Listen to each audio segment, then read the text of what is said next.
The Kibaku community in Chibok Local Government Area, located in eastern Borno State, is demanding the release of the General Sabo fact-finding report from 2014. This report shed light on the circumstances that led to the infamous abduction of the Chibok girls. Among other key findings, the request was made by the national president of the Kibaku Area Development Association during the 10th year commemoration of the abduction.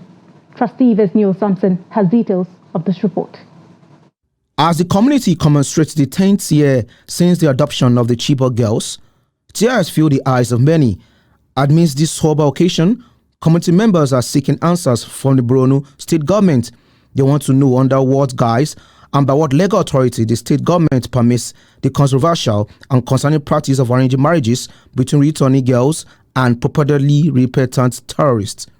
Additionally, they are questioning how the voices of these girls themselves, as those of their parents or guidance, are being taken into account in decisions regarding their rehabilitation and reintegration process. Are there support services by the Borno State government specifically tailored to address the psychological and emotional needs of these girls who may have experienced trauma during their captivity? Number 4, what measures have the Borno State government put in place to ensure the safety and security of the girls both in Maiduguri and upon their eventual return to Chibok? Number 5, how can the parents and or the guardians of the girls be actively involved in the planning and implementation of the programs aimed at their rehabilitation and reintegration into society? Number 6, are the girls currently residing in Maiduguri housed with the repentant, so-called repentant Boko Haram terrorists, or are they housed separately? That's why I said these are piercing questions. They're not yes or no questions. The community also issued demands to both the Borno State government and the federal government. These include the immediate release of the General Sabo fact-finding committee report from 2014 and the urgent release of the rescued Chibok girls currently in the custody of the Borno State government, among other pressing requests. We need an upgrade of the secondary school in Chibok from where they were removed, because for those who have visited Chibok recently would understand what we're talking about here. The so-called rehabilitation is only good on pages of the newspapers and on the electronic media.